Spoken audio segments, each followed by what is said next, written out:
Hi,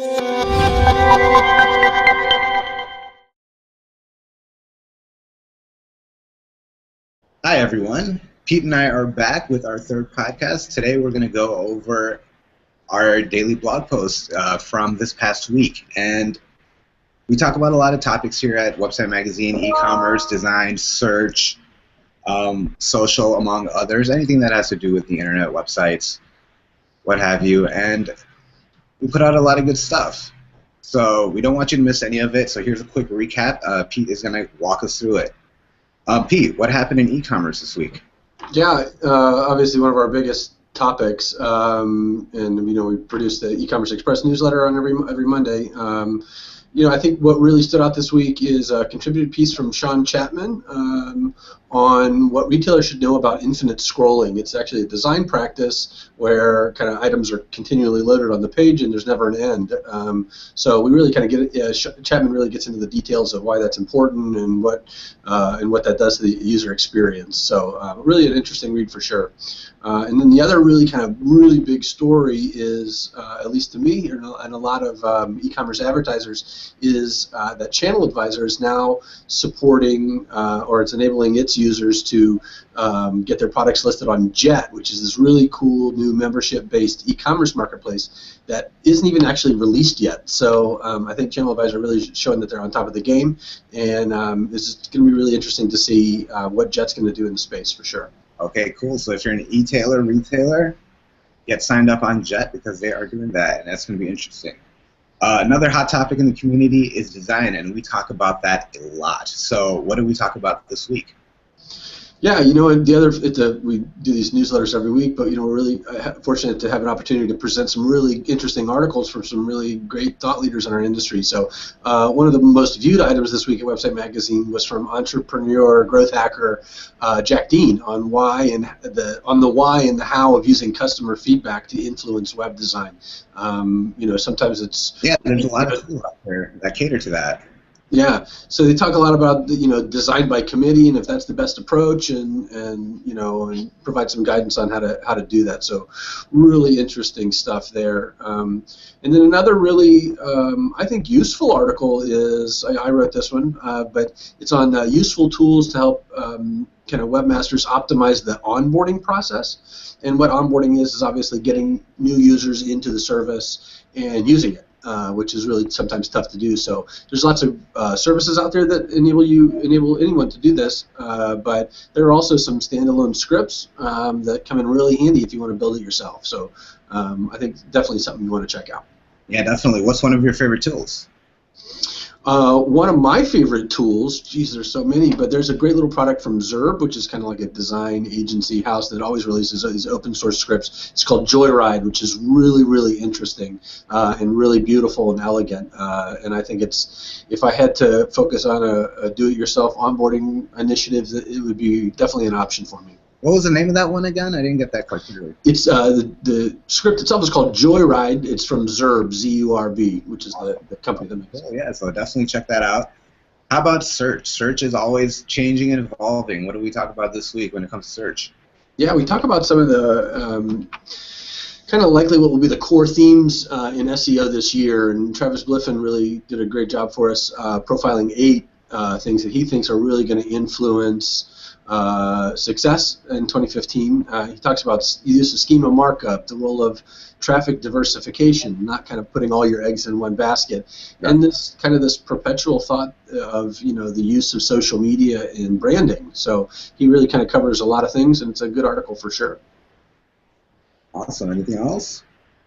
Insert? Yeah, we're getting a lot of interest in in questions about the knowledge graph from Google's knowledge graph, and late last week, Google kind of made an enhancement to its approach to the knowledge graph and is now enabling musicians and kind of venues to use schema markup to show events in the knowledge graph, so on the search results. So I think a really big thing, and I really think it's indicative of the direction that Google's headed in terms of enabling websites that sort of take control over a little bit of the information that they're providing.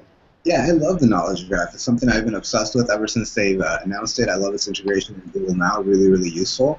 So if I were an SEO, somebody that does this every day, and I want my info appearing on the knowledge graph, how do I approach that?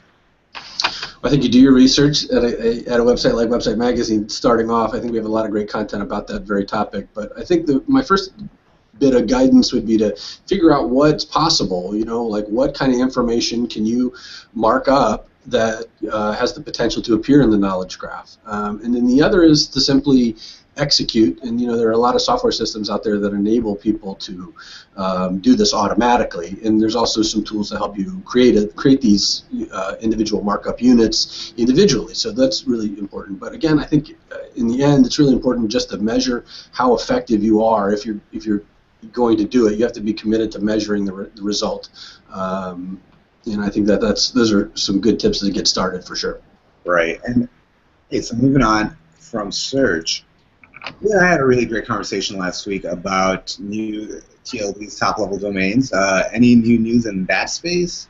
Yeah, we produced a video about that. Exactly. That's available on our YouTube channel, by the way. That's right.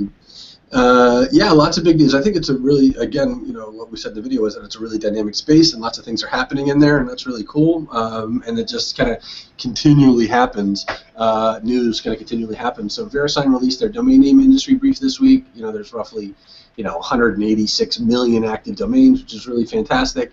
Donuts, which is one of the big registrars right now, registries right now, won the rights to .cafe. Affiliates won the right to .bet or .bet. It also owns .casino and some other gaming-related extensions, which is really interesting. And then I think what was really interesting to me was that Name Hero, another kind of small registrar, they announced their decision to accept Bitcoin as a means for payment of domain registrations, which I think is really kind of interesting in the world of domains for sure. Yeah, Bitcoin is one of those topics we really need to get into because that is beyond interesting. And I know I could use some more information about that. But hey, moving on, social. Social is such a huge part of the internet. You can't neglect it. I know we put out some quality content about that this week. What do you got?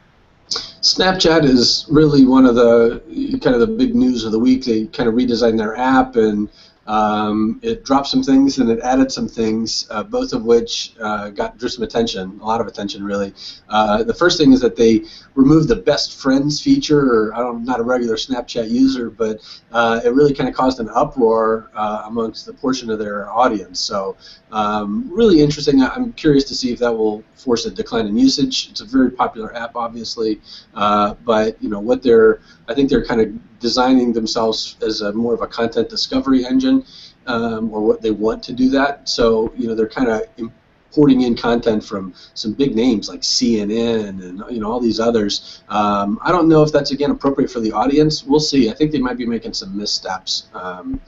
This early in the game, which is not a good sign at all. I think the other really important item from this week in terms of social is that Pinterest is really trying to prove it's for men too. In many ways, its timing is perfect. The Super Bowl's coming up, this weekend, and really interested to see, if anybody's going to use Pinterest, at least any man's going to use Pinterest during that.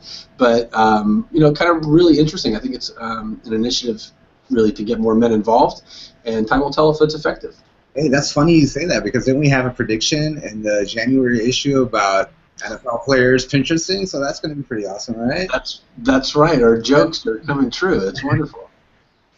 All right, let's get into talking about software. Any updates? Any cool things happening in that space? Yeah, I think we've been telling people that CRM is a really big deal for a long time, and I think now you have almost no reason not to give it a try. There's tons of open source CRM out there, but one of the most interesting software companies out there is Zoho, and they just expanded their free edition, and it's now available for up to 10 users, absolutely free, which is really amazing because it's a great piece of software, and it's a really easy to use and integrates with lots of other products. Really a classy outfit, and I think it's something that really should capture the attention of those enterprises that don't use CRM right now.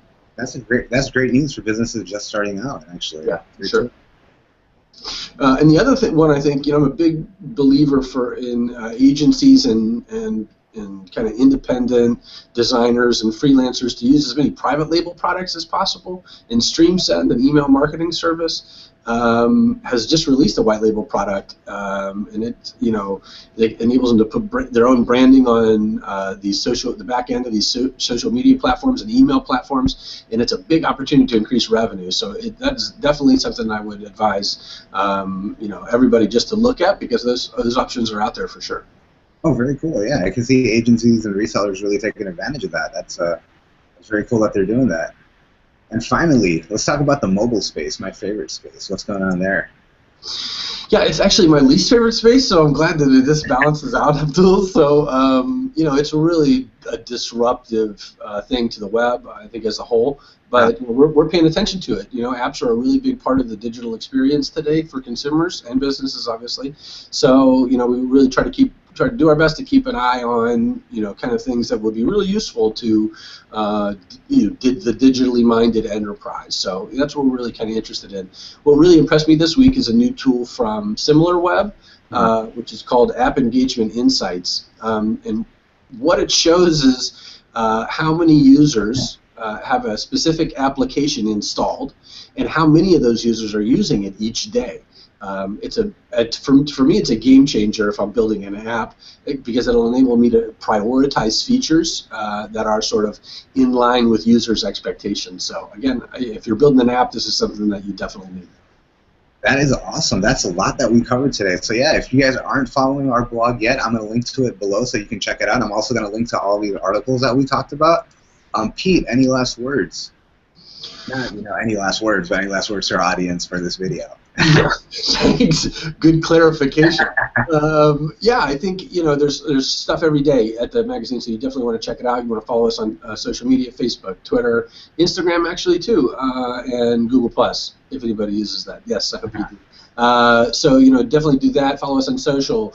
Sign up for the newsletters, and here's to your accelerated pursuit of success. Awesome, Pete. Thank you very much. Again, that was Peter Prestipino, our editor-in-chief, bringing an update on what was happening on our blog this week. Like he said, follow us, check us out, sign up for our newsletters. All the spaces we talked about, we have specific newsletters that go out every week for those. So if you're not interested in getting a bunch of stuff you're not interested in, you can sign up for a newsletter that you are interested in and get updated that way. Again, Abdul Omer and Peter Prestipino, we're signing off. We'll see you next time. Thanks.